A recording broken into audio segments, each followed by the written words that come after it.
Alleloia. Dia amin'ny fifania lehibe indray raha lasana vavimalalana malala no ianona amintsika amin'izao fotoana noho izao atao anatin'izao fandarantsika vavaka fembrena zay ranao amin'ny fandarana andramoka izao ny akiradio ny mpikambana anatin'ny vavaka fembrenana ny groupe zay maharesy zay miaraka aminay foana isan'andro isan'andro mantotosan'izao fandarana zao. Fiadanany tompony eo amintsika tsirairay avy matoky simino aho fa salama tsara tolondray tsika rehetrarehetra ary matoky simino koa fa raha misy olona reto mety anaty olana mety kivikivi ketraketraka dia ny faniriko dia ny fanaranao an'izao fandarana izao ahenonao ny feo an'Andriamanitra ampahery anao ifampahery amin'ny alalan'ny tenin'Andriamanitra tsika eto androany teteny aminao hoe tsy taka nidiranao eto nivoanao eto raha kivikivi na ketraketraka ianao fa raha mahatratra amin'ny farany ianao dia tena andray hery tokoa raha lasana vavimalalo ko dia tahiny tompony tsika menakavy ary raha androany no voatonga eto dia teteny aminao hoe tsy kisendrasena raha tonga aminao teto fa tena lahatra Andriamanitra izao ka maharetatra amin'ny farany atandray sasany mahery ny raha tsika eto dia maharetatra amin'ny farany aza vela misy latsaka eo anatrehanao ny zavatra izay ataontsika eto amin'ity androany ity dia tahiny tompo ary tsika menakavy za mihafafa raha androany no voatonga eto ka dia raisina tahaka ny olona efa eto foana ianao isan'andro dia fahasoavan'Andriamanitra hikasika anao ny tokantranonao any. Dia tahiny tompo ranabavy kadaka malala niditra voalohany teto androany dia tsofina rano ianao hoe tsy nitsodrano anao androany dia zao hoe tsy isy ajanona eo anoloanao ny fahavalinao dia tsy isy ajanona eo anoloanao fa dia tena hoe ninninona zavatra fidina voaforona amelezananao dia tsy isy ambininy zany ranabavy kadaka ary ny lera rehetra izay mifandahatra aminao dia horesenao lahatra satria mombanao Jehovahandriamanitra. Tahiny tompo ranabavy kadaka ianao sy ny ankonanao manontolo ho tahiny Jesosy anie dia mahereza hatrany hatrany. Tahiny tompo ihany koa ranabavy razana soa Sylvine taoriana tao ny ana maheno soa Eliana Erika anatra ranabavy Aingo Tojo Mikael Marina Tiana ao ihany koa ranabavy Saondra Loevera ranabavy Saondra Loevera Geneviève Andriamananjara Koda Leonie Marijo Tina Kotoarzaka Lovlitina Kodanela Tongasoa Mapionina Tongasoa ihany koa i Antonina Suzella, Eliza Tsiala, Tsiramboaramiella, nambinina zany, Terira Albenja, Tongasoa, Erika Raka, de Tongasoa isika Menakavy, ary de tahin'ny tompo a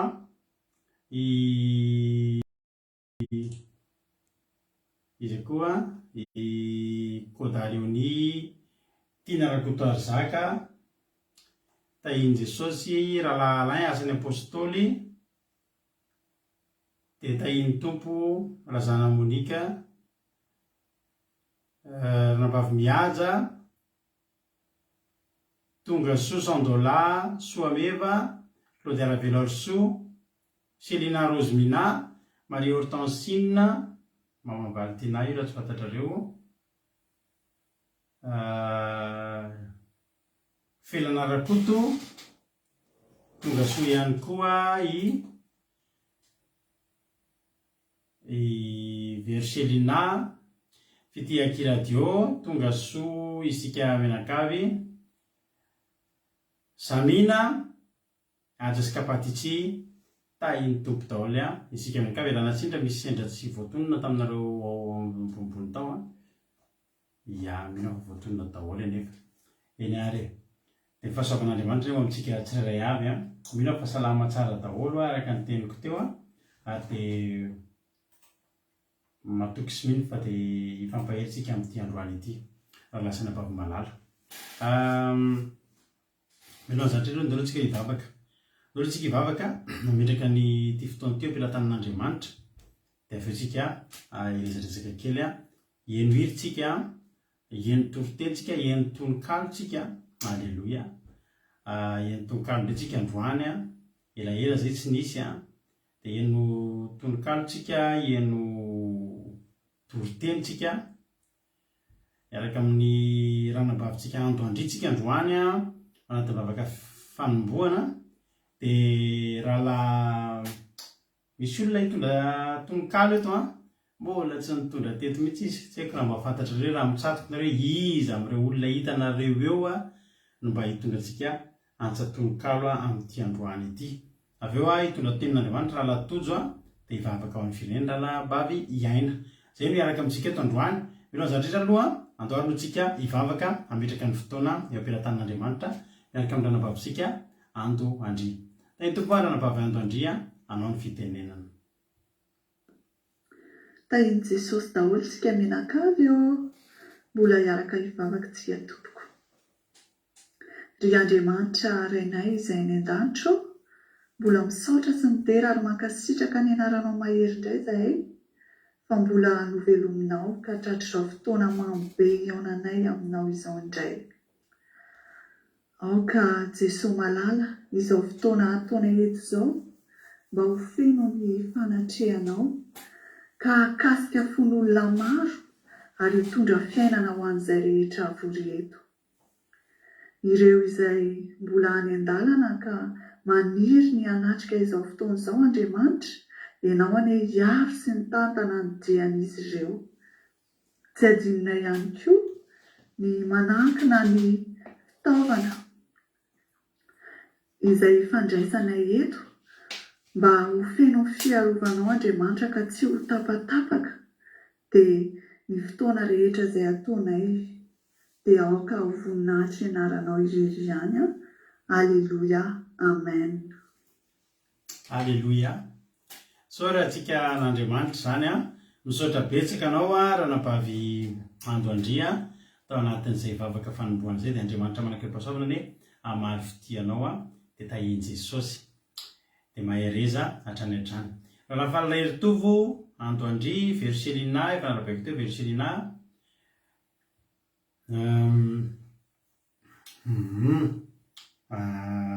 Geneviève-n'Andriamananjara tahiny Jesosy ianao Tongasoa. Andao atsika iano antsa-tononkalo mbola tsy fantatrareo mihitsy, mbola tsy hainonareo teto mihitsy ty olona ty mitondra antsa-tononkalo fa androany izy hitondra an'izany eto amintsika eto dia ny afatra avy taminy dia zao hoe menofinaritra ononareo fa natolony antsika ampitiavana be izy ty. Andao aloha tsika iano antsa-tononkalo da avetsika hitrakely amin'ny filazan-draharaha dia iengoetsika ao arinan'izay. Tainy tompo ary menofinaritra atsika mianakavy miaraka amin'ny ranabavitsika Saondra aloe verantsika androany ao anatin'ny antsatononkalo. Tainy tompo.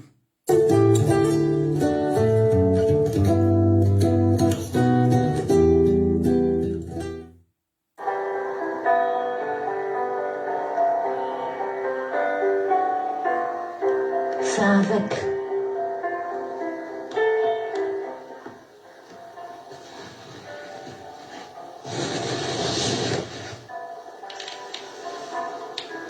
izy ilay raitsy to be fitiavana sy famindram-po, miaino mivavaka ao an-trany na faly ianao na mety mamy, koa avoainy fonao dia resao azy sao toy izao. Aza tia mitaredretra fa ny fahasoavana tsy manapetra, na fisaorana na fiterana anisan'izany fangataham-pamelana, na fanasitranana na fitatiavam-bahaolana, resao azy anio ary aza milakolana. Fa tena miaino izy fa tsy manao be marenina, io fiainanao io ho voahenony. Ilamina avokoa ny zavatra rehetra rehefa tolotra ho azy dia amenina ny fetra. Aza mihafahafa mihitsy fa aboainy ao am-po, izy dia tompo azo hitarainana tokoa. Hitany avokoa mantsy ireo zavatra mandroa, tsy misy miafina aminy hatramin'ny lalina tokoa. Fa ianao no andrasany, amoha izato fo, efa ambaravarana izy koa dia raiso atanan-droa. Ahoana moa isika rehefa miresaka amin'ny olon-tiana, moa tsy feno ngotongoty tambitamby fifaliana, dia toy izany koa ilay ray rehefa miaino mivavaka ao, ho heninao sy ho tsapanao, ny tanany mandray anao.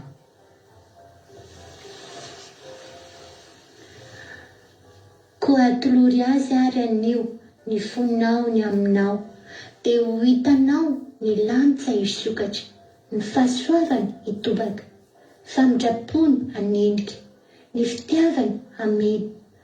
Raisoanio lay sandrany be fihina, aza velo fa ho hery tanjaka ho anao, ho toky sy ho aronao, ho fiadanana sy ho fahasambaranao. Koa andao re zato izy, atsoa ilay rainao be fitiavana, dia tsy hitsahatra ianao hiteny fa ny fahasoavanao no nahitoy izao aho. Dera laza voninahitra ho anao ry tompo marina, be fitiavana, be famindrapo, izay tsy miova ho marsy anio ary mandrakizay.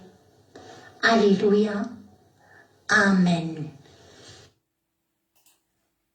Alleluia. Isaorantsika an'Andriamanitra zany mankasitraka ny ranabavy Saondritsika tao anatin'izay tononkalo mahafinaritra be izay. Alleluia. Andriamanitra manakira-pahasoavana ny hamaly fitianao dia tahin'ny tompo amin'izay rehetra atao ranabavy Saondra dia mitombosotra mitombo fahasoavana mamy ny tononkalo dia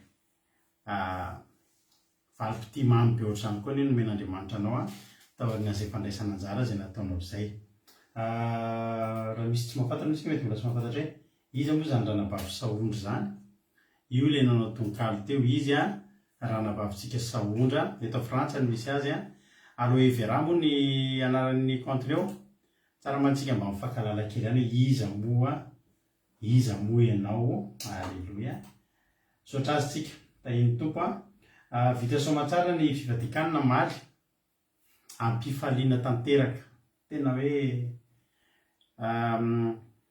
fivadikanana roa andro sika ho anareo izay tsy mahalala. Ho anahy manokana maromaro ihany zay fivadikany efa nikarakaraintsika teto zay fa le omaly iny dia anisan'ny tena tanomboka tamin'ny sabata moa somaly dia anisan'ny tena hoe fivadikanina tena anisan'ny tena mamy teo amin'ny fiainako. Tsy haiko na inona ny sasany no mety tsy mamy noho iny fa le omaly iny tena reko. Ny lohahevitra moa nitorantsika ny fivadikana iny dia hoe mba iverenan'ilay afo indray, mba iverenan'ilay aim-panahintsika indray satria rehefa avy nandeha vacances isika dia mety somary varindrinitsika teny a, mety varindrinitsika, mety tamin'ny nandritran'ny vacances dia nanao ny fivadikana itsika mba iverenantsika amin'Andriamanitra ry havana malala. Dia za raha manokana tena natsapa mihitsy aho hoe tena namerina tanteraka mihitsy ilay fivadikanina. Teo amin'ny 10 mahery teo tsika no tao anaty fivadikanina, nifarina tamin'ny fifaliana izany omaly. Nisy olona vaovao ny tota moa efa teo foana ary tena hoe tsapa hoe mamy ilay izy.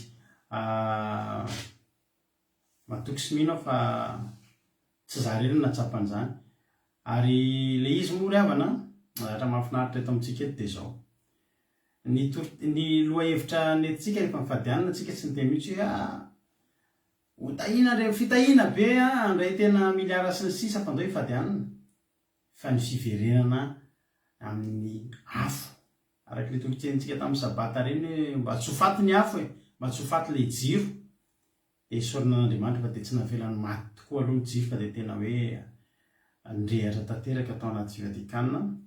Ary raha sitrapon'Andriamanitra nisy toroteniny tao anaty fivadikanina omaly dia maniry ny zaranareo an'izany toroteny izany omaly. Le toroteny omaly idriko zaraina eto amin'ny mpandalo eto mba horenareo izay tsy nanatrika. Na izy io ataontsika rapiso na ataontsika amin'ny zoma arakaraka ny fandaminanao ihany, fa mety ataontsika rapiso rapiso fitondranam-bavaka na mety ataontsika amin'ny zoma fa hoe notsika amin'ny terinandro ity izany toroteny omaly izany mba tsy ny olona rehetra nifadianana ihany fa tiany koa nareo izay mpanaraka ny fandaminam-bavaka fembeny eto mba andrehan'izany fa tena nafinaritra tokoa izay toroteny izay ampahery-antsika tsirairay avy. Izay no ela amin'ny manaraka tongava indray raha mba mbola tsy niaraka ny fadianana tamin'ireny tongava indray afaka mety any amin'ny volana ny faraparan'ny taona indray tsika no anatanteraka an'izany. Isika moa dia saika isam-bolana eo tsika manana hetsika karakaraina kely foana. Amin'ny volana oktobra io zao tsika septambra tena tsika nananisany fivadikanina iny dia izy indray zao mahalala ny événement ngezangeza mba tokony ataontsika amin'ny volana oktobra izay mahalala. Izy zao mba mahalala izay ankoatran'ny en groupe izay maharesy. Amin'ny volana oktobra itsika misy événement anankiray tokony ataontsika tokony mba hankalazaintsika mahafinaritra be ankoatran'ny groupe izay maharesy fa nareo le mpanaraka eto hoe inona zao mba mety zavatra etretinareo mba zavatra ho hankalazaintsika amin'ny volana oktobra io fa dia misy événement tokoa tsika tokony ho mariana kely amin'io dia andretsika mihaona miezaka ndretsika hanao zavatra amin'io. Mbola diniana moa izay tolotsain'Andriamanitra inona ireny zavatra ho ataontsika amin'io mba hanamariantsika an'izany fa dia irariana mba hisy zavatra ataontsika tokoa izany. Tsisy nahitinareo inona ny tokony événement karakaraintsika amin'ny volana oktobra. Ao ary ny groupe izay maharesy manorata ary raha ohatra tsy nahita ny olona izay efa pijereto inona ary no ataontsika amin'ny oktobra mba asehoan'ny olona hoe fantatrareo ny zavatra tokony ataontsika. Selina Rosemina mandraka sitraka ranabavy Selina. Marina tokoa izany fa ny voalohan'ny volana oktobra tsika anatanteraka ankalazana anniversaire ny Akiradio faha-efa taona sahady le radio web radio kely indrindra maneran-tany. Izy ny kely indrindra satria dia atao anatin'ity tokantrano kelynay ity no miainga izany Akiradio izany.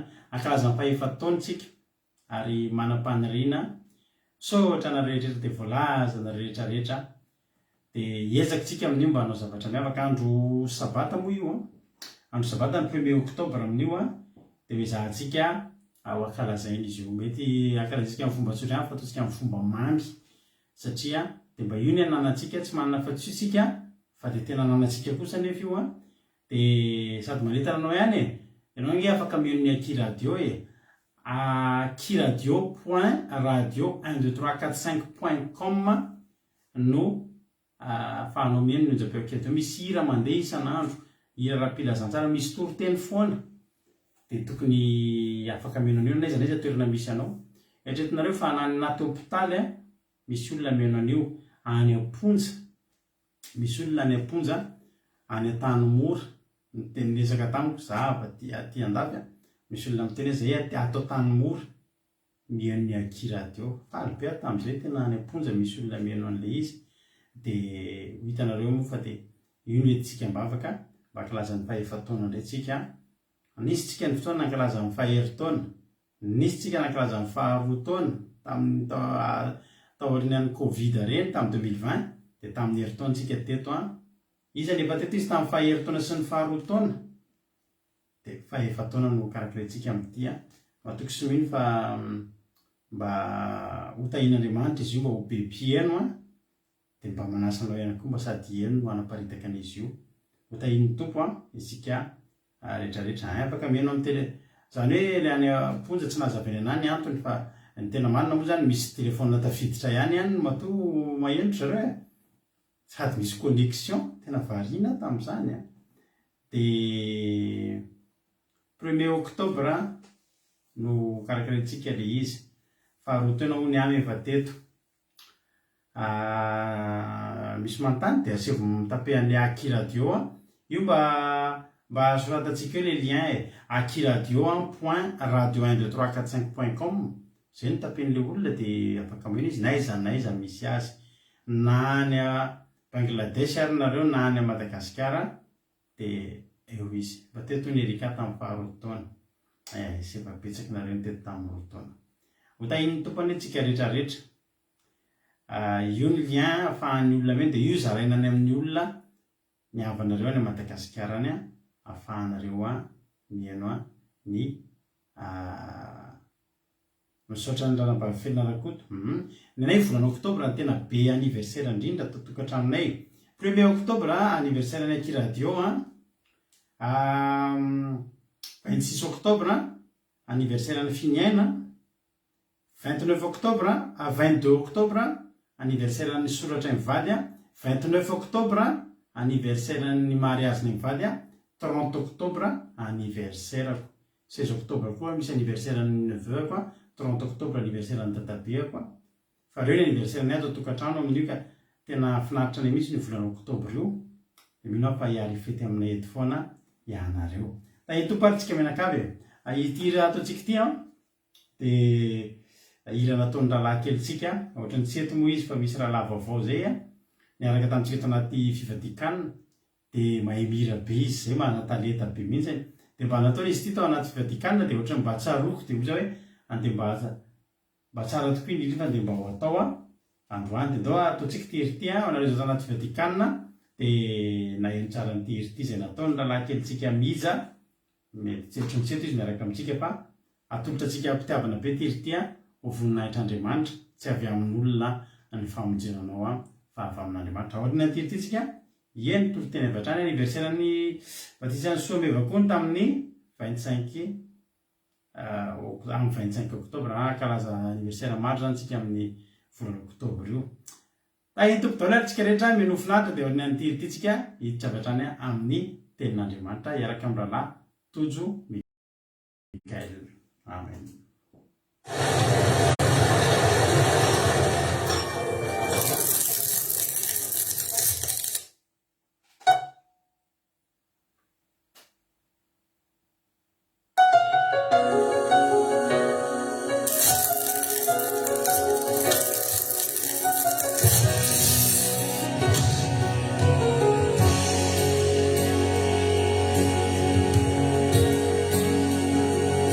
Seven, you're not the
Alleluia.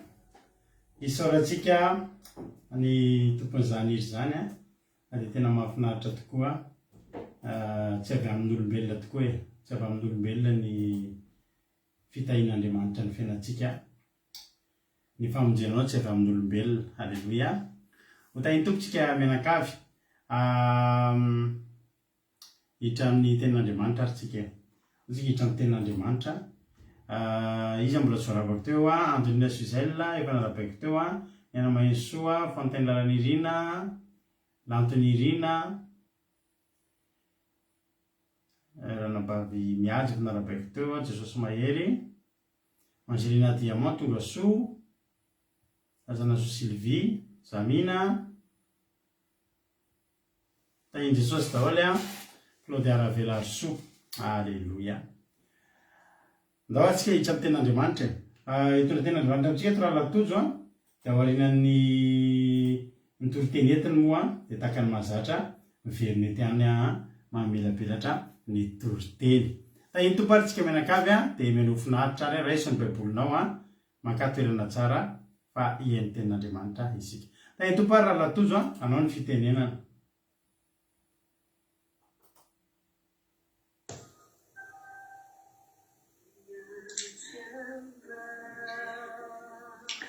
Dia faly miarahaba antsika rehetrarehetra indray amin'ara Jesosy tonga soa tsara eto amin'ny vavaka fiambenana dia raisina mpitiavana sapifaliana be daholo ianareo rehetra dia ny fiadanan'ny tompony hanapaka ny anatin'ny fotsika lalina indrindra. Amen. Dia faly be mihitsy hitondra ny tenin'Andriamanitra indray amintsika tsy rehetrarehetra amin'ity andro androany ity. Ravana malala nisy fotoana Solomona tamin'izay sehon'Andriamanitra tao Gibeona tamin'ny Ofy dia hosin'Andriamanitra hoe angatao izay tianao fa omeko anao. Tamin'ny Solomona dia teo Solomona deran'Andriamanitra aloha misotran'Andriamanitra aloha sy ny sisa dia rehefa izy ny tena amin'izay hoe mba omeo ary mpanomponao izy saina malady. Zay zany nangatany Solomona mba omeo saina malady Jehova. Dia raha ianao ravana malady ranabavy ihanina rahala ihanina hozin'Andriamanitra isehoniko ianao mba any anatin'ny Ofy anatiny ianao mivavaka be iny sehon'Andriamanitra dia inona ravana malala mba tenenina ary hozin'Andriamanitra aminao hoe inona no omeko anao angatao fa omeko anao dia inona mba havalinao inona no teneninao natrehan'Andriamanitra hoe Andriamanitra zao mihitsy manontany anao zay tianao dia inona mba teneninao samy mamaly any am-potsika. Alleluia. Fa zao raha Davida no jerentsika dia zao mivaly tenin'ny Davida. Dia antsika zay tenin'Andriamanitra amin'izay any amin'ny Salamo fa 7:20. Salamo fa 7:24. Salamo fa 7:24 amin'aran'i Jesosy. Zavatra ray loha nangataiko tamin'i Jehova izany no hotadiaviko dia nitoetra ao an-tranon'i Jehova amin'ny andro rehetra iainako mba ho faly mijery ny fahasoavan'i Jehova sy mandinika ny tempolony. Halleluia.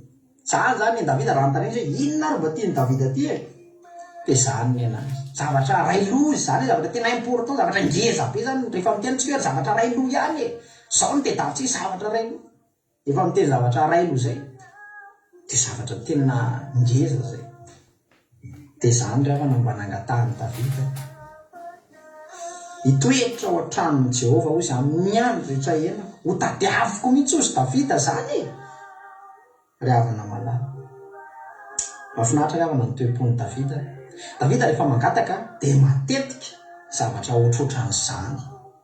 Jerenao anie Salamo fa 3:20 nefa kitsika kely Salamo fa 3:29 eo ampita ny kely ery ambony ery fotsiny amin'aran'i Jesosy hoe eny tokoa fa soavana sy famindrapo no hanaraka ahy amin'ny andro rehetra iainako dia hitoetra ao an-tranon'i Jehova andro lava. Halleluia. Zany Davida rehefa mangataka. Jerenao koa anie Salamo fa 4:20 dia andininy fahaenina mbola jerentsika koa.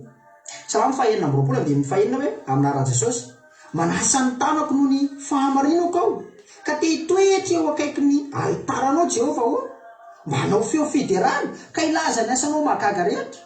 Jehova tiako ny trano hitoeranao dia ny finena ny voninahitranao. Halleluia. Ravana malala tiany Davida ry havana hitoetra eo anatrehan'Andriamanitra fotsiny ho ao an-tranon'Andriamanitra hoe iry mifantatra zany. Dia za tentenana hoe zany toe-pony Davida zany ny ilaitsika amin'izao andro farany zao, amin'izao fotoana iandrasana ny fihevian'i Jesosy zao, dia zany ny toe-po tokony hananantsika tsirairay avy. Dia ndao tena ho alaina zany toe-pony Davida zany. Tena hoe zavatra rehetra amin'ny Davida ry havan'Andriamanitra, rivotra iainany a. Davida tsy avelako matoro izy ny maso, ny ody masoko tsy avelako ekipy raha tsy mahazo ny toerany Andriamanitra. Alleloia. Dia nandry indray hozy Davida dia natory dia nifoa satria Jehova ny nanoana. Alleloia. Ny Davida ry havana matory Jehova, mifo Jehova, eny an-dalana eny Jehova, ny andro rehetra iainako Jehova foana ny azy. Ry havana malala, za te anontany anao hoe mba inona Jehova eo aminao? Oviny ianao ny tena mba naniry hitoetra eo anatrehan'Andriamanitra, nitady azany hoe aiza re ny fanatrehan'Andriamanitra, aiza re za re mba te hitoetra ao an-tranon'i Jehova. Oviny ianao mba nanana an'izany tena hoe faniriana lalina zany, tena zany mihitsy mba nangatanao, tena hoe Jehova aiza ianao, tena Davida ry havana amin'ny fanatrehan'Andriamanitra, tena hoe loharanon'i Davida Andriamanitra. Alleloia. Misy teny zay mahakasika be any amin'ny Salamo any, vakitsika kely ty teny ty. Salamo 7:20 dia andinin'ny 7. Salamo 7:20 andinin'ny 7 hoe amin'aran'i Jesosy, hoy izay mira sy mandihy, ny loharanoko rehetra ozy dia ao aminao. Halleloia. Loharanoko rehetra dia ao aminao. Ka ny Davida loharanony ry havan'Andriamanitra, tena hoe zay hetsika rehetra ataon'i Davida dia mangataka amin'Andriamanitra izy aloha, miresaka amin'Andriamanitra izy aloha, makao amin'ny fanatrehan'Andriamanitra izy aloha. Dia za tentenanao hoe andao zany mba irina manomboka androany, fa rehefa loharanonao zany ry havana malala Andriamanitra, tsisy zavatra mahaoranao zany intsony. Zany ny antony tsy natahoran'i Davida nininona.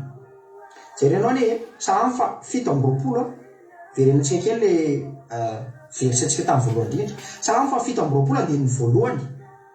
Jehova ny fahazavako sy famonjena, iza ny atahora? Jehova ny fiarovana mafy ho an'ny, iza ny ampivita? Hitanao, tsy matahotra ninona zany manana an'Andriamanitra zany. Rehefa loharanonao Andriamanitra, dia feno azo ny fiainanao e. Halleloia. Anay tamin'ny taloha, mipetraka tany ambanivohitra, tantaraiko kely anao ty. Dia tany tsisy paopy, tsisy hoe robinet dia ao an-trano ianao no mandefa rano dia mahazo rano. Tsisy tany amin'ny tsisy tany any an'efitra moa any ambanivohitra, tsisy any. Fa mila matsaka lavitra, misy loharano dia lavitra be, dia mila miakatra tendrombohitra ianao dia midina tendrombohitra dia mbola mandeha dia lavitra be. Dia nefa nay makany foana satria tsy ampy rano, any anay matsaka, dia matsaka any, dia mandeha lava. Rehefa lany zany le rano, maka amin'ny bidon, amin'ny saosy ny sisa, dia lany le rano iny, dia maka indray ianao makany amin'ny loharano, tondra rano, dia milany indray le rano iny dia makany amin'ny loharano, dia matsaka isaky ny mihetsy. Fa ry havana malala, Davida tsy matsaka isaky ny mihetsy. Ny anazy loharanony Andriamanitra, ao amin'ny fanatrehan'Andriamanitra foana. Zany ozy e, zany dia nitoetra ao an-tranon'i Jehova. Zany eny niriny Davida. Dia ny anazy loharanony Jehova ao aminazy mihitsy. Halleloia. Davida zany tsy mila mangataka zavatra be lehibe. Ry havana, rehefa loharanonao Andriamanitra, tsy mila matsaka zany intsony ianao, tsy mila isaky ny mihetsika ianao atsaka. Hitanao le Samaritana iny koa le niresaka tamin'i Jesosy. Dia Jesosy hoe raha mahafantatrao moa hoe aty amiko misy rano, dia raha misotro an'izany rano zany ianao dia lasa loharano ao anatinao izy dia miboboky dia tsy mangetaheta intsony ianao. Dia ohatr'izany. Dia ny Davida, Jehova ny loharano. Halleloia. Davida tsy mila matsaka isaky ny mihetsika zany. Raha misy olona fahavalo manenjy sy an'i Davida, eo amin'ny fanatrehan'Andriamanitra fotsiny izy, efa iny le loharano, loharam-pitahiana ho an'i Davida ry havana Jehova. Dia tiako koa mba ho loharano pitahiana ho anao ry havana Jehova. Tsy mila matsaka isaky mety. Misy any ry havana kristianina mpatsaky isaky mety vao misy zavatra kely de zay izy vo tonga amin'Andriamanitra, zay izy vo mitady an'le loharano a mahetaheta de miazakazaka aingany ohatran'le anay le hoe mandeha tendrombohitra miakatra midina manao effort be mandeha ary mandeha ohatr'izany io mitady vavaka aiza misy mpitondra va aiza misy paster aiza misy ohatro fa marary aiza misy ohatro fa anenjika volan'olona aiza ohatro aiza de iny ianao vo mitady iny vo matsaka fa mangetaheta vo matsaka fa ny Davida tsy mila an'izany io fotsiny tsy an'andro mety ka orinasy vanitra ny loharanony de tiako koa ianao mba tsy atsaka isaky mihetsy fa ndao alaivo mihitsy le loharano ry havana ataovy Andriamanitra Jehova ny loharanao fa raha Jehova ny loharanao tsy mila isaky mihetsy ianao angata-bavaka mba eo an'izao mba ohatr'izao mba ohatr'izao mba ohatr'izao rehefa aminao moa Andriamanitra rehefa Jehova ny loharanao de anananao ry havana zavatra rehetra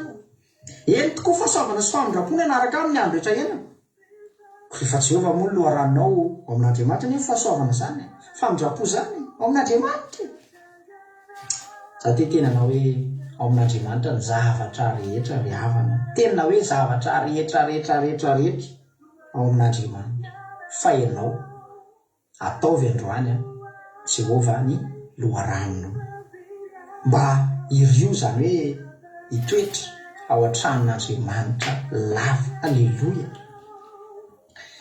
de voninahitra amin'Andriamanitra rirany misy matoka fa voarainao zay toriteny fohifohy zay manisan'ny raisinao de mba manosika anao kely hoe ataovy Jehova ny loharanonao halleloia amen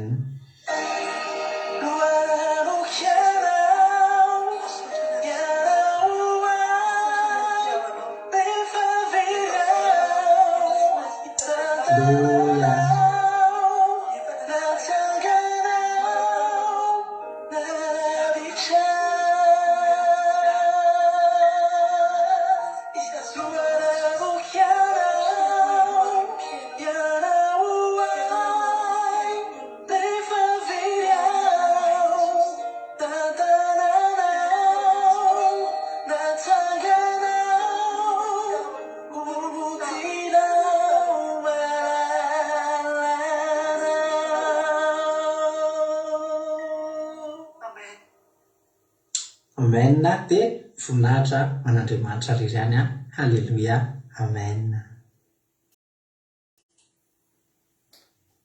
Alléluia. Soratsika an'Andriamanitra zany na sy ny finition misy moa ny anazy ny toriteny isorana azy zany saotra raha latodra makasitraka any amin'ny asan'Andriamanitra zay nataonao toriteny mahafinaritra ary tena misy azo tsy hoe misy fa tena mahakasika daholo ny zavatra nytenenanao teo tiako be le hoe kristianina matsaka teo tena misy tokoa kristianina mpatsaka nefa Jesosy zao miteny hoe zay misotro amin'ity de tsy angetaheta intsony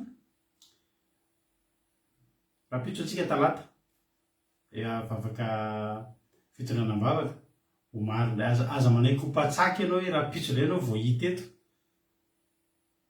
raha lasa mpatsaka ozy raha latojo anao raha vo zay fa atovy le hitanao nareo le foana zao tsy mila matsaka intsony fa efa ao anatinareo misy le loharano an'izao toko efatra misy zay te zay hoe vakitsika efa mahakasika le tenin-drala teny kelin-drala tojo tao anatin'le izy an'izao toko efatra misy an'le Jesosy le mody ny rano mpianatra hividy sakafo nefa izy hiresaka amin'le vehivavy Samaritana tsy hoe hiresaka inona tsy arak'le film anankiray le dernière tentation du Christ iny fa tena hoe niresaka na amin'ny fiainana na amin'ny loharano de mody nangatahany Jesosy rano le vehivavy de nampifilafila kely ianao zay tsy tsika olona tsy tokony misy fifandraisana tsika satria le olona nieritreritra hoe any aminy misy ny tena izy sy tenen'i Jesosy avy anao izy izy raha misotro ny rano io anao izy mbola iverinety foana tsaka fa raha le rano aty ampoko no menao le loharano aty ampoko de tsy angetaheta intsony ianao de izy le vehivavy amin'izao toko efatra ny efatra volana tompo meo zany rano zany koa mba tsy angetaheta intsony ka aketo akarahano eto foana halleloia andaotsika anovo andaotsika tena angataka amin'Andriamanitra hoe tompo aza velanao kristianina patsaka fa ataovy kristianina manana loha rano a de ianao ndray no mizara amin'ny olona. Alleloia, ianao ndray no mizara amin'ny olona. Sotra lalatojo a salama fafito amby roapolo a vakitsika aminaran'i Jesosy. Salama fafito amby roapolo andiny fafito ny vakiny teo manao hoe aminaran'i Jesosy zavatra ray loha ihany a hotain'Andriamanitra ne raha lalatojo a Jehovahandriamanitra maly fitianao tamin'izay rehetra nataonao teto. Alleloia. Ny tena Andriamanitra hoe zavatra ray loha no nangatahako tamin'i Jehova, zany no tediaviko. Dia nitoetra hatramin'i Jehova amin'ny andro rehetra iainako mba ho faly mijery ny fahasoavan'i Jehova sy mandinika ny tempony. Zavatra ray loha marina mihitsy zany. Zavatra ray tokana. Ary tena marina i Davidy amin'ny teny an'izany efa nanana ny fitahiana, iainana ny fahasoavana, ny vola misy a, ny fahasalamana milamina, ny ankonana ao tsara, ny fanjakana efa miorina, ny miaramila feno a. Jehovahandriamanitra momba azy a.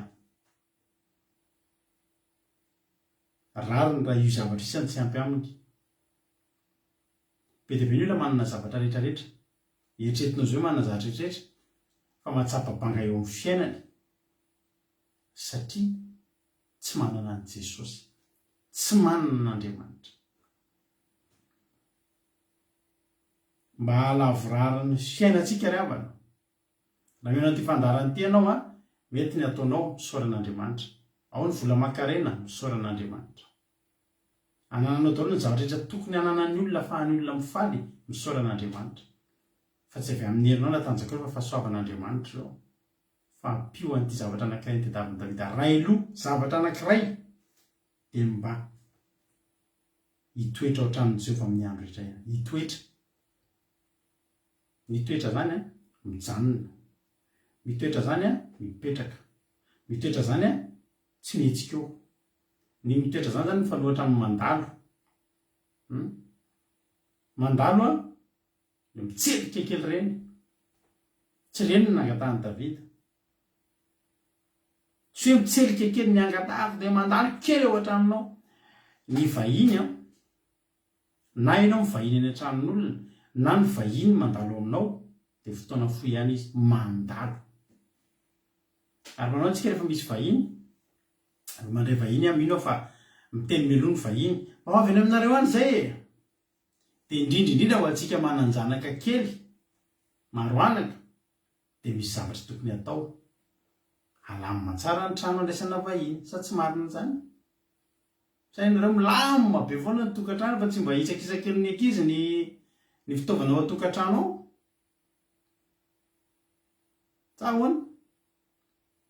Le mba le amboarany iny an'le décoration kely ao amin'ny salon iny a, tsy ohatriny iny fa batabatain'ny zalahy tonga ery ny zavatra rehetrarehetra. Mijery télé izy dia misy zavatra mikorotandrotana eo e.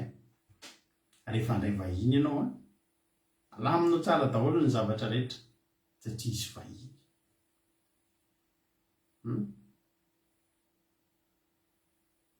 Ny vahiny mandalo. Ny Davida tsy resaka vahiny na mpivahiny azo no tediaviny ry havana. Fa resaka mitoetra. Mitoetra zany dia mipetraka ao mihitsy. Raha mivahiny amin'olona ianao ka mivahiny amin'olona 2 taona, herintaona tsy vahiny intsony ianao zany. Miara-mipetraka mihitsy, efa koloky indray nareo amin'izany.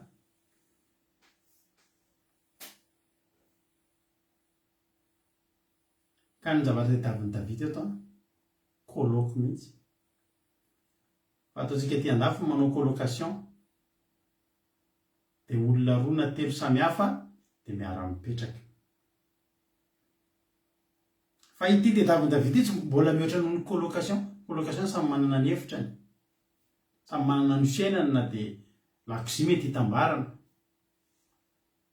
Fa ity zavatra tenenin'i Davida ity a, hitoetra, hiara hipetraka mihitsy. Hiara hipetraka mihitsy. Ary amin'ny andro rehetra iainany. Tsy rehefa vakansa fotsiny. Tsy rehefa andro fiasana fotsiny. Tsy rehefa ririnina fotsiny. Tsy rehefa mafana fotsiny. Fa amin'ny andro rehetra iainany. zava-dehibe le havana ny mitoetra ao tranon' Jehovah zany aho. Zava-dehibe zany miara-mipetraka amin'Andriamanitra zany. Misy mpianatra Jesosy ny mpianatra Jesosy voalohany natsapany zavatra nytenenin'ny Davida hoe tena tsisy ohatran'izany mipetraka ao an-tranony ray zany ry havana malala, tsisy ohatran'izany mitoetra ao an-tranony ray zany ry havana malala. Misy olona fantatra tany an-tanàna ray taloha efa antitra, efa lehibe, efa nahazo taona, tsy mety manambady,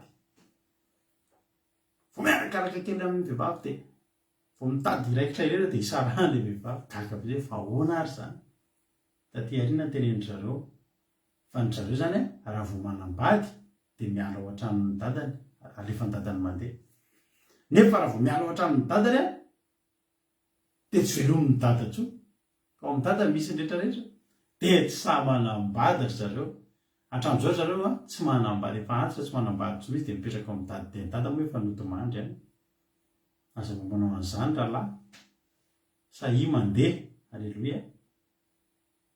Fa i Davida tsy te hivoaka ny tranon'ilay, te hitoetra, te hipetraka eo. Raha jerentsika any amin'ny Jaona ankizy jery ny mpianatra Jesosy voalohany ry havana Jaona. Any amin'ny Jaona toko voalohany tsika hijery dia vakitsika ny 5:30 anaran'i Jesosy. Ny nahazahoan'i Jesosy ny mpianany voalohany. Anaran'i Jesosy. Noho ny ampisony indray dia nijanona Jaona sy ny mpianany roa lahy. Jaona mpanao bateza zany nanana mpianatra.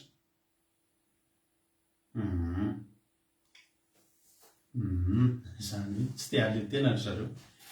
Ka ao amin'ny dada izy na tsy miasa zany iny dia misakafo ihany, mbola manana ny chambre-ny ihany dia tsy te.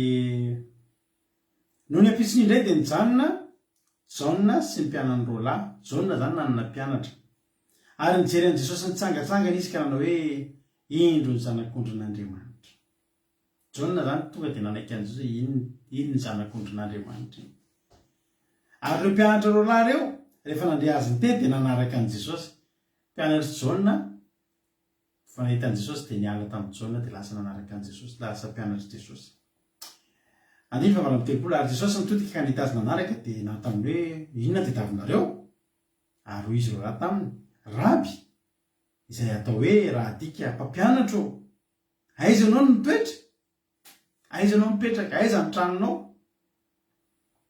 Hoy izy taminy, avy fa ho hitanareo.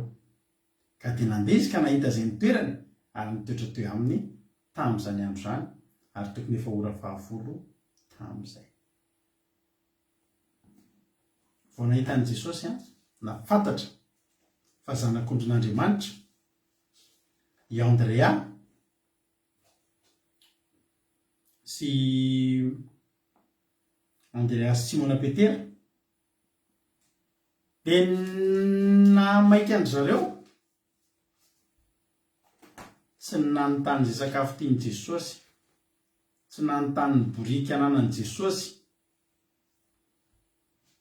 tsy nanontany teny soratra masina akory ary, tsy nanontany an'i Jesosy tenin'Andriamanitra akory ary, tsy nangataka fanasitranana fa nangataka hoe aiza ianao mipetraka, fa izay hipetraka any aminao. Halleloia. Satria maninona?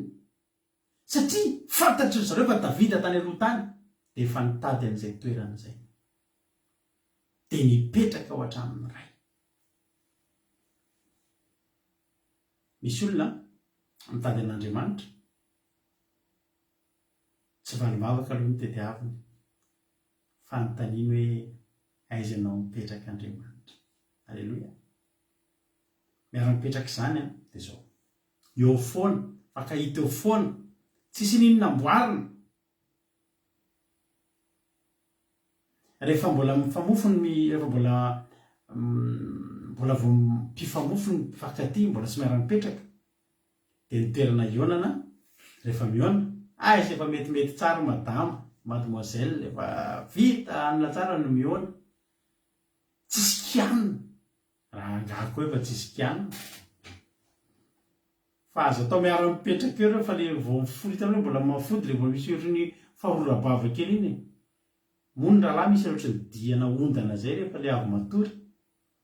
Fakahita ahoana neny? Ianao ty sa tsy ianao? fakahita eo am'izay tsisy make-up zany, tsisy nininona fa efa wake-up ndray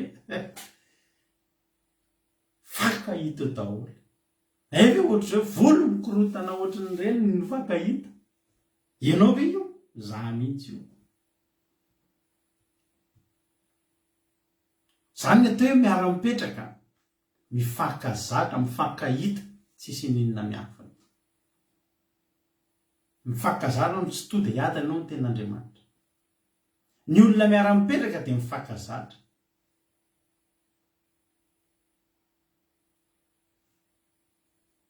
Aza mba manaiky ho vahin'Andriamanitra zany ianao na Andriamanitra hivahiny ao aminao.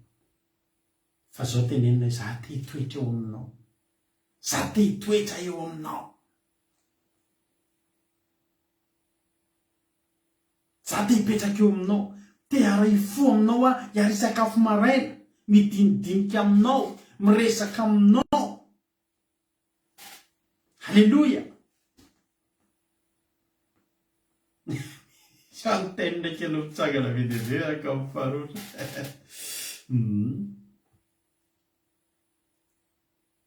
Sakafo maraina ianao. Hoy Jesosy any amin'ny Apokalipsy toko fahatelo any. Any amin'ny resaka fiangonana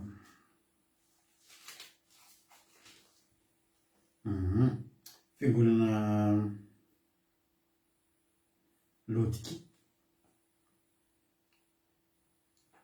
9:20. Hoy Jesosy any amin'ny Apokalipsy toko fahatelo 9:20. Indro efa mitsangana eo am-baravarana ka mandondona. Raha misy mihaino feo ka mamono varavarana dia hiditra ao aminy dia harisakafo aminy ary izy amiko. Ny tena rehetra ny idiran'i Jesosy dia olona tia hananana fifandraisana lalina daholo. Jesosy mandondona ao am-baravaranao. Izy te hitoetra hiaraka aminao ary izy amiko izy ary zaho aminy. Aza manaiky ho vahiny, mpivahiny na mampivahiny an'Andriamanitra zany. Fa tena hoe le miara mitoetra mihitsy Andriamanitra no mety amiko. Le miara mitoetra iny mihitsy. Halleloja. Iny ny tena tsara ry havanao manana. Iny ny mahatafita. Satria rehefa mitoetra ao an-tranony iray ianao mitoetra ao amin'ny tranon'Andriamanitra ianao, dia araka ny tenin'ny Davida mihitsy, mahita ny fahasoavany, mandinika ny fahatsarany. Misy olona tsy mety zatra n'Andriamanitra mihitsy. Taitra foana io Andriamanitra. Misy olona ny fijona vavolombelona, ny fahagagana, ny miracle. Misy olona tena taitra be misy mahita andreny. Oy! Satria maninona? Satria vahiny be aminy. Mpivahiny izy.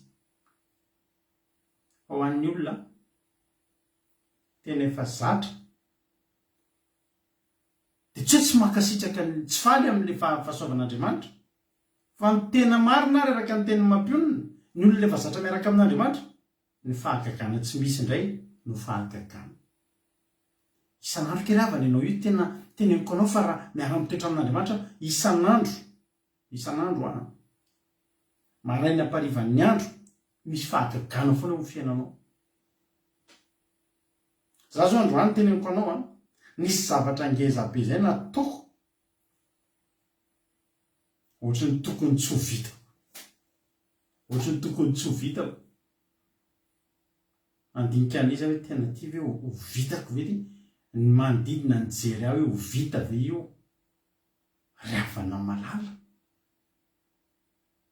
Hoy zay mantsy an'le olona mpiara-miasa ny nao tsy ato fa ato. Raha ity ny nampiasaiko androany ty sandriko ty dia tsy vitako izay zavatra izay. Fa tato ny ainga le izy dia amin'ny fomba tsy takatry ny saina vitako le izy. Halleluja. Dia fahagagana zany tamba. Ny olona miara mitoetra amin'Andriamanitra dia mahita ny fahatsaran'Andriamanitra. isan'andro ianao mahita zavatra vaovao miara-mitoetra. Eritreretinao zany hoe vao mifoha ianao dia efa eo ilay olona miara-mitoetra aminao, mitsangana ianao ary traizatraiza misy anao amin'ny efitranonao, amin'ny tokantranonao, eo izy. Izy mahita anao, ianao mahita azy. Dia ny olona mifankazatra amin'Andriamanitra tena miadana tokoa ary mahita zava-tsoa, zava-mahafaly ataon'Andriamanitra foana. Amen.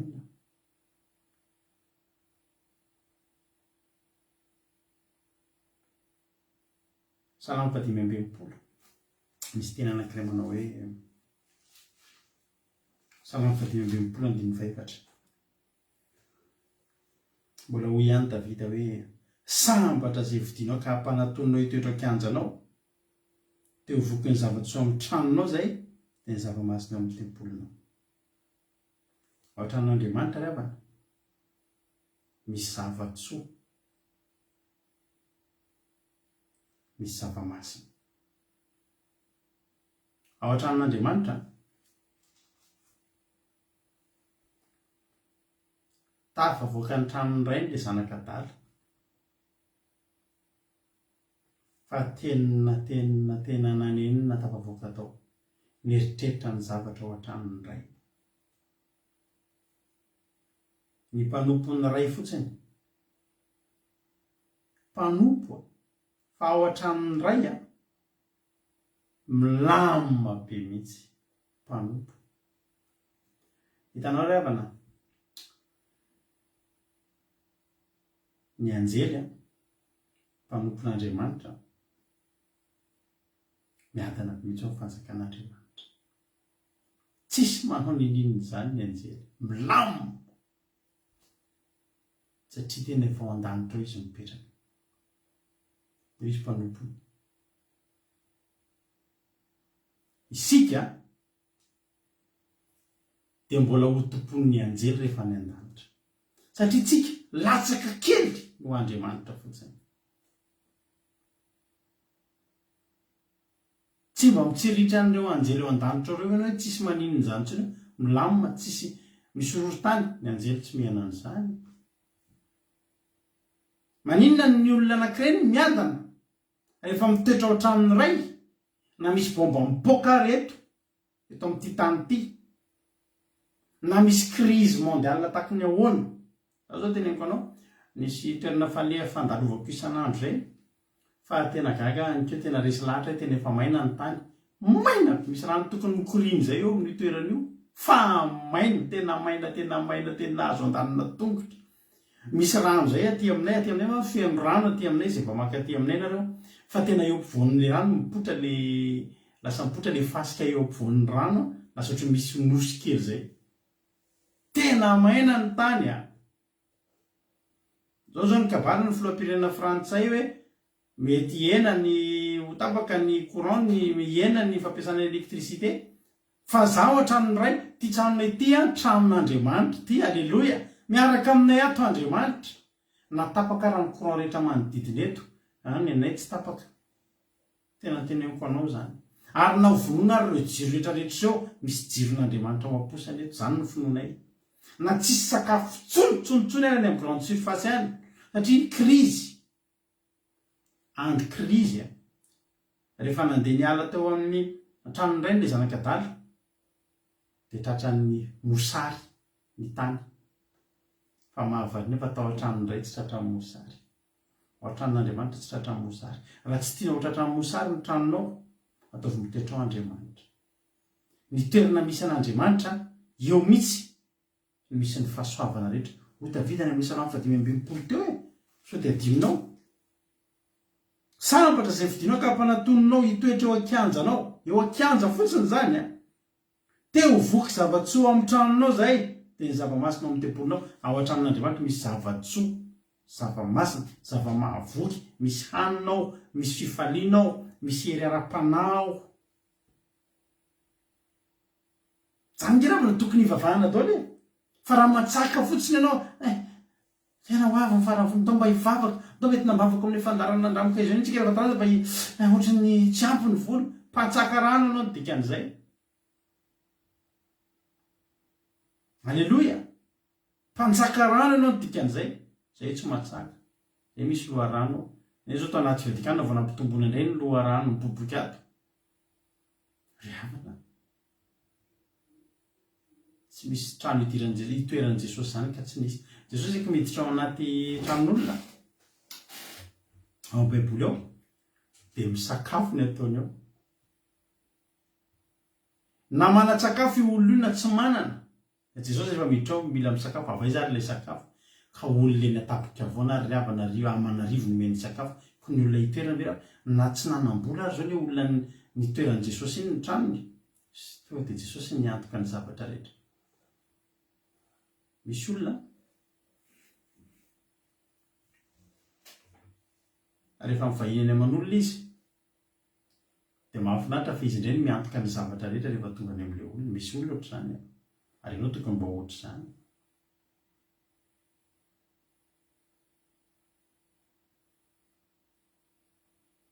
Jesosy rehefa mitoetra ao amin'ny tranon'olona de tsy indry olona iny miantoka alleluia Andriamanitra rehefa mitoetra ao tranonao tsy ianao ny miantoka zavatra ao an'Andriamanitra fa Andriamanitra miantoka ny aminao manontolo tsy ny aminao hoaninao ihany Davida de samy teny mihitsy andininy fahadimy amin'ny sanam fafito amby roapolo teo fa hanafinao hatrano fialovany amin'ny andro fahoriana izy hitanao ny fahoriana misy fahoriana misy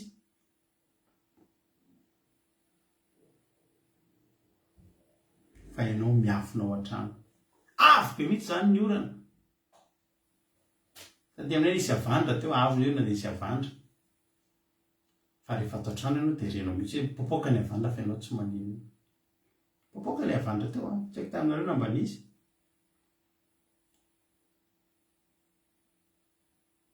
na de misy fahoriana ary amin'ny andro fahoriana zany de ianao afeninao hatrano fialovana ampiary eo amin'ny firenao andayana izy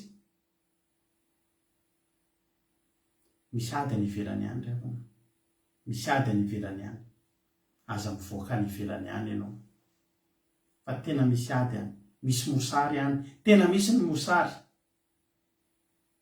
tena misy ny tsy fisiana amin'izao andro iainantsika zao tena misy ny fahasarotam-piainana amin'izao fotoana izao za rehefa namalala tena hijory vavolombelona aminao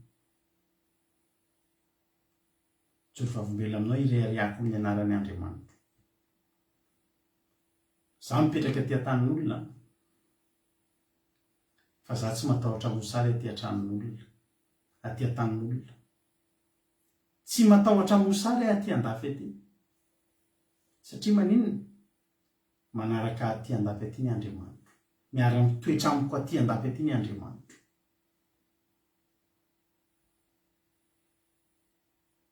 atory aho rehefa avy eo araka ny teny Ralatotso eo izy zay atory rehefa avy eo tsisy matoto zany eto an-tranonay tsisy devoly manan-kedakeny zany zay amin'ny alina mahatory tsara misy fotoana ary tsy voahidinitra ny varavarana hazo nefa fitaratra fotsiny ny eo tôbila ao tokotany eo tsisy midy misy fotoana ary adiko eo vavany eo ny lakile tômôbilina ny kilalaon'ny ankizy any tokotany any azo bataina fotsiny tanànanay de tanàna mangina afaka mandalo aty reny olona mpifindra-monina reny gitan sy ny sisa reny gitan reny nge mandalo ny toerana tena angalariny re zavatra revany mamaky trano mihitsy nge reny fa ato amin'ny tranonay tsy misy an'izany ka misy koa teto amin'ny trano zao tekaikinay zao misy fitina gazy trano akaiky eo misy tratrano court-circuit misy aty aminay sy tanana trano zay misy court-circuit may misy maty misy olona atao anatiny atao aminay tsisy an'izany fila firy appareil firy mitsatotsatokato misy Jehova miaraka mipetraka aminay ato tsy misy ninona zany andininy fainako de hisandratra amboniny fahavaloko manodidina ny lohako ka anatitra fanatitra iobinao andaina irasa-kalazan'i Jehova inona daholo ny antony zany ny fiarahamonina fiaraha-mipetraka amin'Andriamanitra, ny fiaraha-mipetraka amin'Andriamanitra. Ny azakazaka mpianatra Jesosy voalohany tonga dia niary hitoetra amin'ny Jesosy aloha masaka atao azy dia nipetraka atao amin'ny Jesosy misy loatra zareo. Raha misy olona eto vonona hivavaka andeha hanao mpianatry Kristy, ny angatahako aminao dia zao, ny ampianariko anao dia zao, aza mbola miasa saina be aloha, inona re nataoko raha hivavaka ahoana re zany zao fotsiny tenenina, za Jesosy te hiara hitoetra aminao. Rehefa miara mitoetra amin'ny fiarahanao mitoetra amin'Andriamanitra, ny fiarahanao mitoetra ny fitoeranao an-tranon'i Jehova dia ao anao mahita tsikelikely. Betsika to dia inona tsara le zavatra tsotony atao, inona le fombafomba atao aminareo rehefa mivavaka, fombafomba an'Andriamanitra ny ataontsika eto. Tsy mbola zany aloha ny mamaika anao. Petera sy Andrea tsy mbola zany aloha ny namaika azy. Fa hoy ny fomba fiteny malagasy hoe la maray roa miaraha fotsiny aloha mitoetra aminy, dia ho hitanao, dia ahita ianao, dia andinidinika ianao, dia afatapatatra ianao, dia ho fantatra hoe zao zany atao miaraka amin'Andriamanitra. Ravana malala ataontsika ity ranak'iray ity. Andro ny tena manoro-hevitra anao, ataovy izay ahafahanao miara-mipetraka amin'Andriamanitra. Zany hitongina. Aza mangataka vavaka mba ataio ataovy an'izao fa zao atao hoe za Jesosy te hiara hipetraka aminao, za Jesosy te hiara hitoetra aminao. Fa zany nataon'ny mpianatra voalohany. Ahoana ny zao ataontsika zany nateo mpianatra Kristy. Tianao hoe ny anam-piadanana, tianao hoe ny anana an'izany hoe ahita zavatra tsara. Jereo le tenen'i David, mba ho faly mijery ny fahasoavan'i Jehova sy mandinika ny tempoliny, faly mahita ny fahasoavan'Andriamanitra. Rapitso maraina zao ianao rapitso maraina, surprise aminao ahita ny fahatsaran'Andriamanitra zany. Ahita ny fahatsaran'Andriamanitra indray ianao rapitso, fahatsaran'Andriamanitra hafa indray ny hitanao rapitso, hafa indray nataonao iny Andriamanitra. Vao mifo ianao na dia matory ary ianao, tsy hanofo ratsy ange ianao androany. Tena horeniko ny torimaso be misy rahalahintsika eto, rahalahy asany apôstôly io, Jehova-olombelona izy taloha, tsy mahita tory zany. Zao izy zao mahatory be, mety miesona be mihitsy zao izy zao. Satria maninona izy zao, inona nio? Miara mitoetra amin'Andriamanitra izy, mitoetra ao an-tranon'Andriamanitra izy, Jehova mitoetra ao an-tranony, misy fanjakan'Andriamanitra ao an-tokantranony, dia matory izy, mialina izy matory tsara. Alleloia, amen. Fo izy rapitso, asany apôstôly sy nareo rehetrarehetra zao, mifo rapitso mifona dia efa eo nareo mbola misy raha rakivokely, mbola farora-bavaka, mbola tena fa efa eo Jehova. Alleloia. Misy firaisa-po, firaisa-tsaina, misy fifankazarana. Tsy aza mifampamenamenatra an'izay za hoe Jehova mbola tsy mimpangola fa za mbola mipetraka Jehova, fakaloha Jehova mbola mikorotana. Jehova fantatro ianao. Alleloia. Tena koa mitenenao ke fa mba fantapantatra ihany. Alleloia. Inona rehefa za mivady mifankamenatra zany? Za ihany ke mivadinareo ozy Jehova. Dia iny ianao rehefa misy olana kely iny dia tsy lavitra ianao akaiky mpamonjy ianao araka le iriny. Eo ihany ianao dia efa miresaka ao an-tranonao Jehova. Hitanao ty problème ty ozy Jehova hitako io ka. Hitako io. Mbola tsy hitanao io ianao natory za efa nahita an'io avy. Fa mbola tsy tonga aminao koa io efa miforoko anao ny vahaolana amin'io. Halleloia. Fa raha tsy izay dia mbola hiazakazaka andeha hatsaka indray aloha, hatsaka valim-bavaka. Mbola andeha hatsaka hiantso Andriamanitra indray. Nefa raha miara mitoetra aminy ianao androany dia tsy lavitra anao izy fa eo akaiky kely. Amen. Hotahiny tokany antsika mianakavy. David nanao amin'ny Salamo 120 teo ary. Dia jereny fitantarana. Jehova mpiandraitsana ny zava-mahory sy ny sisa sy ny sisa. Ny fahasoavana sy ny famondrapo efa manaraka azy amin'ny andro rehetra iainany. Fa ilay zavatra rehetra nataon'Andriamanitra tamindreo nitarika inona teo amin'ny David?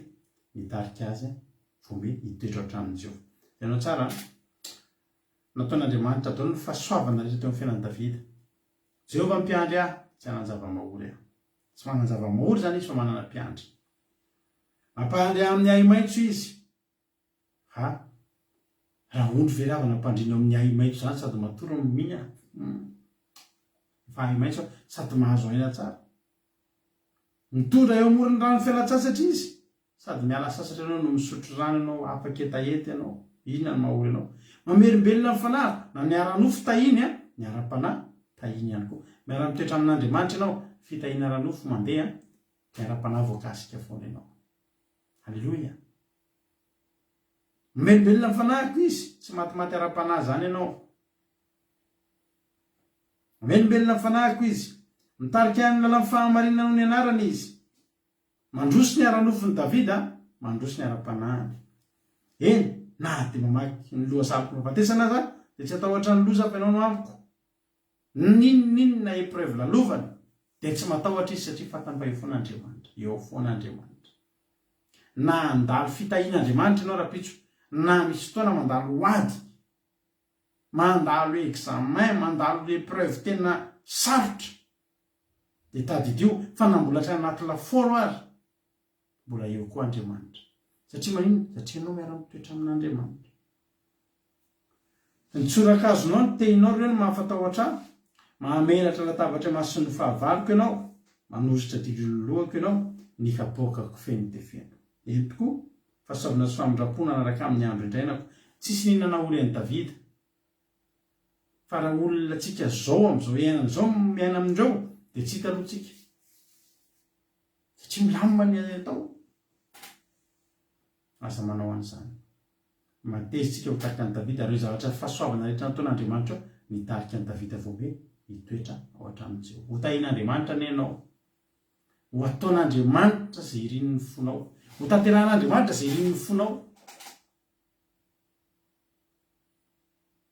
Mila valim-bavaka ianao omeny anao zany. Mila fanasitrana ianao ho ataony zany.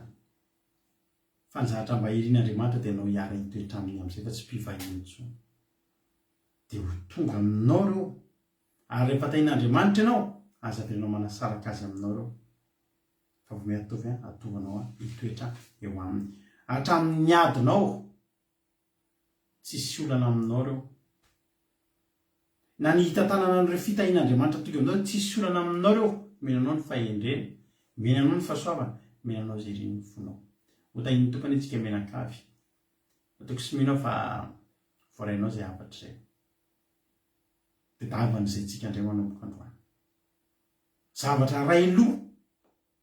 Tsy maninona mihitsy na mbola tsy mitady fanasitranana izany ary ianao na mbola tsy mitady zavatra hafa izany ianao.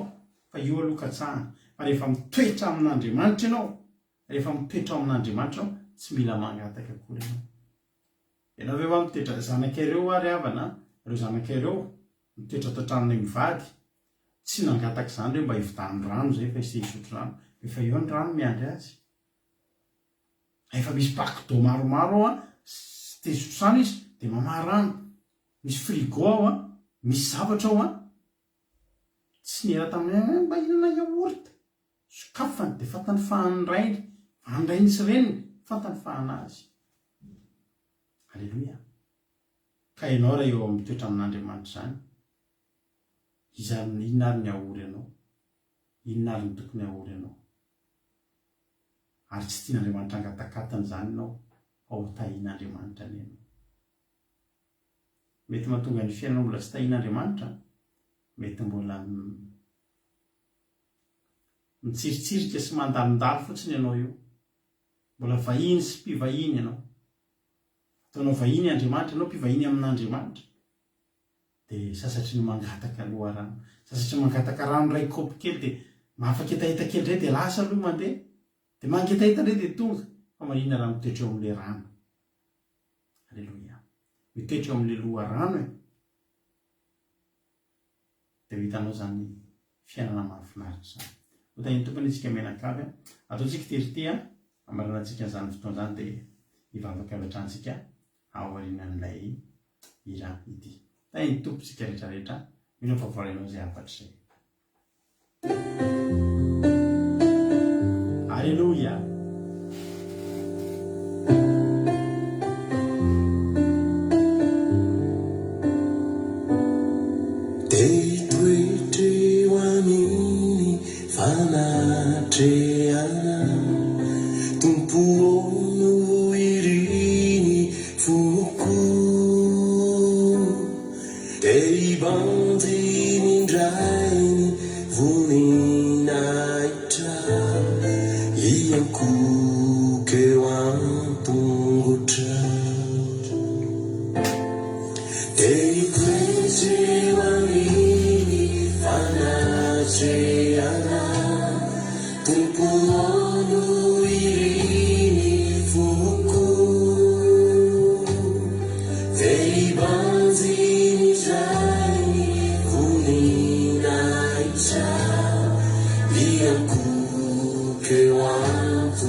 Apian fanajianao Tumpa.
Alleluia.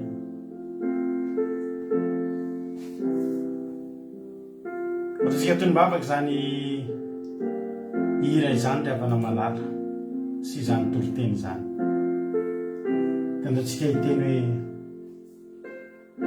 hoe ny fanatrehanao tompo a, ny toetreo aniranao Andriamanitra, zany no mba tena iren'ny foko.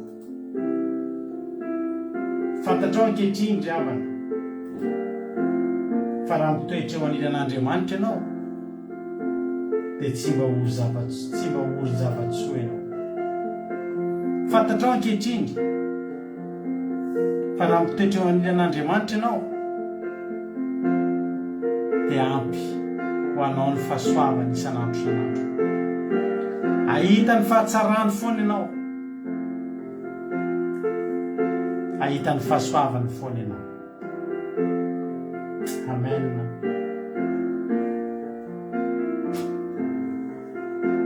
Tsy mba iren'ny fonao miravana zany hoe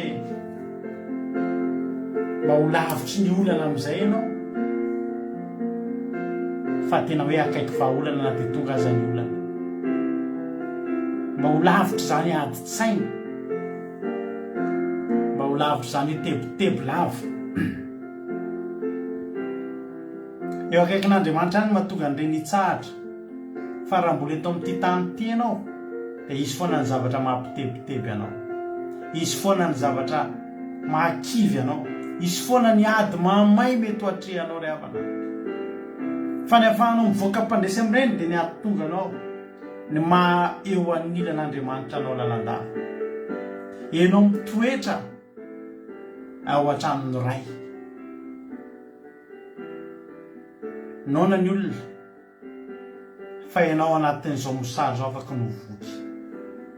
Mety matika etaeta ny olona fa ianao anatin'izao mahitany zao tena anana loharano velona mihitsy. Tena afaka hoe misy olona tena mety hoe mamoy fo mihitsy noho ny amin'ny fiainana, fa ianao akamamy an'io fiainana io ianao. Tena ianao mihitsy ilay isan'ny olona hiteny izay mitranga dia mitranga, fa za manan'Andriamanitra velona sy mahery. Ivavakitsika amin'izao fotoan'izao. Jesosy malalo, misaotra anao indray zany amin'izany teninao zany. Misaotra anao indray zay Jehovahandriamanitra ny amin'ny teninao izay tonga taminay androany. Fa dia tena hoe mampaniry anay tokoa zany hoe hitoetra eo aniranao zany Andriamanitra. Ary tsapanay ankehitriny hoe naninona i Davida no naniry an'izany fatratra. Maninona no tena zava-dehibe tamin'i Davida tokoa zany. Halleluja. Naninona tena zava-dehibe tokoa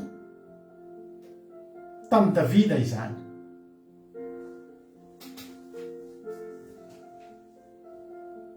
nefa Davida aza mpanjaka.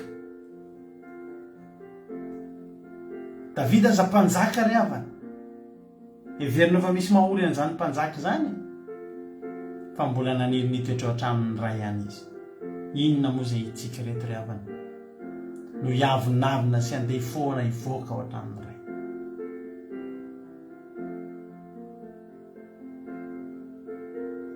Raisy ny fanapa-kevitra ao androany. Za hoe Jehovahandriamanitra tsy te handalondalo zany fotsiny, ary tsy tiako koa ianao hoe handalondalo fotsiny, fa te hiara-mitoetra aminao aho. Alleluia. Misaotra Jesosy malala. Misaotra ny amin'ny fitiavanao Jesosy malala. Misaotra fa tena tsara tokoa ianao. Tena tsara ary tena lehibe ianao. Mendrika ho teraina ianao. Tena tsy misy toanao ary tsisy azo oharina aminao e.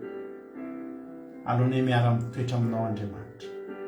Mafantatra efa zay miara-mitoetra aminao, dia miara-monina aminao ary mifankazatra aminao, dia tena hiadana tokoa Jehovahandriamanitra. Ampianaro ary zay. Ampianaro miara-monina aminao zay. Ampianaro tamana eo aminao zay. Tena ataovy mangetaeta takandry Andreasy ry Petera. Raha misy olona eto vaovahiny Jesosy aho. Ampianaro azy fa ny loharano-tsoa dia ny fiarahana mipetraka aminao, ny fiaraha-monina aminao Andriamanitra. Misaotra Jesosy malala. Matoky ahy Jesosy fa androso amin'ny tsirairay avy, hiara-onina amin'ny tsirairay avy. Zay rehetra manaraka eto androany dia olona ho mpiara-miaina, miara-mitoetra, dia toetra amin'ny tranon'i Jehovah andro lava amin'ny andro iainana rehetra, dia toerana eo anilanao Andriamanitra tokoa. Misaotra Jesosy io. Halleluia. Amen. Hivavaka ho an'ny firenentsika amin'izao fotoan'izao, mpandrotsika anabavitsika iaina, hivavaka ho an'ny firenena. Taintompo anabavy iaina. Taintompo pastera dia taintompotsika rehetrarehetra mbola hiaraka hivavaka isika. Jehovah Andriamanitra io, mankasitraka anao zay. Mamy loatra ianao Jehova, mamy loatra ny teninao, mamy loatra Jesosy malala. Ankasitrahanay ianao satria nahazo fampahirezana indray zay teto ary tena hoe faly zay faloharanonay ianao ary fitahiana ho anay ianao. Angatantsika ho toy izany ranabavitsika maheno soana so izay ilany vavaka amin'izao fotoan'izao. Fitahiana ho anay ianao Jesosy tena. Fitahiana ho anay sy loharano mamelana isan'andro. Ary tsaronay tokoa toy ny Davida mpanjaka izay nampianatranay fa loharano velona ianao, mitoetra miaraka aminao mandrakizay, izay ny fandriana. Misy dia tsorony inona Jesosy na ko amin'izao fotoan'izao Jesosy dia afaka dia amin'ny firenenay. Firenenay izay tafiditra ao anatin'ny faorona lalina, mikatsaka ny zavatra marikivy mamboly avotana. Jesosy aho, kasiny firenenay, kasiny vahoaka manodidina, kasiny firenenay Jesosy. Mba hikatsaka irano velona mahavelona amin'ny fanay, hikatsaka ny ara-panay, mandrotona izay hanaraka ho azy ny ara-mefy Jesosy aho. Aza vela olano vatana fototiny, kapanay Jesosy fa tena hoe ilaina mandra-vatana. Izay ny tena tsapany ny firenenay izao no mandalo azy tsara. Nefa raha mahatsapa fa manaraka aminao, aminao Jesosy ny vahoaka malagasy rehetra dia tsy ahatsiaro-mona, tsy ahatsiaro reraka fanamahiana kariva. Ka izany hitalaonay ianao Jesosy, kasino firenenay. Ny fikasianao amin'ny firenenay Jesosy no hanavoka azy ireo. Ninona ezaka ataon'ny firenenay, ninona faniriana ilaninay Jesosy, raha tsy ianao no mankasiaka azy ireo dia tsy misy tokany eo amin'ny fiainan'izy ireo izany. Ny fikasianao inonay fambolena. Ampananao azy eo iny ny rano velona, ianao ilay rano velona izay tokony ireny tompony iray. Mino izay Jesosy, fa tena hoe ny fikasianao azy ireo no ahafahan'izy ireo hibanjina mandrakariva sy anahan'izy ireo hery eo amin'ny fiainana andavanandro. Dia mba ho maro ny malagasy ho voakasika ao, maro ny malagasy itovinao, maro ny malagasy tsy hikatsaka afakolorany velona ao aminao. Izany dia fanomezam-boninay ito mandrakariva Jesosy aho. Ny voninahitra dia mahery. Alleluia. Amen. Alleluia. Mankasitraka indrindra ny ranavavy aina sy ranavavy Maesoa ny fandrimona tao anatin'izany vavaka ho an'ny firenena izany. Hotahiny tompany ianareo Jehovah-Andriamanitra manankirepasoavana ny amaly fity antsika tsirairay avy dia tapitra tokoa ny fandarantsika. Ny fandarantsika ny tapitra misotra andreo mpandray anjara rehetra na ny mpivavaka fanombohana na mpavy Andoandry, ny mitondra ny tononkalo na mpavisika Saondra, Ralatonjo nitondra ny toroteny, izy miravavy nitondra ny vavaka amin'ny firenena. Misotra andreo koa nahatrany hatramin'ny farany. Raha mbola sitongany amin'ny raolanitra Jesosy dia rapitsika eo netondray amin'ny lera tahaka izao. Tsy misy moa vavaka maraina rapitso fa tamin'ny maraina izy nisy, fa rapitso izy roa tsy misy kely. Dia hotahiny tomparitsika rehetrarehetra misotra andreo nahatrany hatramin'ny farany dia akiradio.radio12345.com afahanao mihaino onjam-peo akiradio. akiradio.radio12345 afahanao mihaino ny onjam-peo akiradio dia takany miaraka eto foana ihany isika.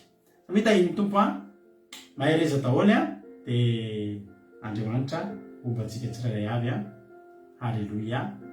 Amen. Mahereza daholo tompo.